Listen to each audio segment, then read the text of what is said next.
Hello, I'm Emily Wilkes, a licensed veterinarian from Ringwood Animal Hospital in New Jersey. Today, I'd like to talk about canine infectious tracheobronchitis, more commonly known as kennel cough. Kennel cough is caused by a number of viruses and bacteria that cause inflammation of the upper airways of the respiratory system. The most common bacteria present is called Bordetella bronchoseptica. In most cases, kennel cough is a mild, self-limiting disease. However, it can progress to fatal pneumonia in puppies, older dogs, and dogs with a weakened immune system. The most common clinical sign is a harsh, dry cough, which may progress to hacking and gagging.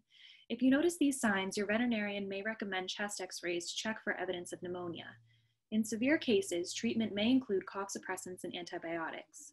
Kennel cough is a very contagious disease, and dogs at risk for catching it are those that are in close contact with multiple dogs, such as in a boarding facility or doggy daycare.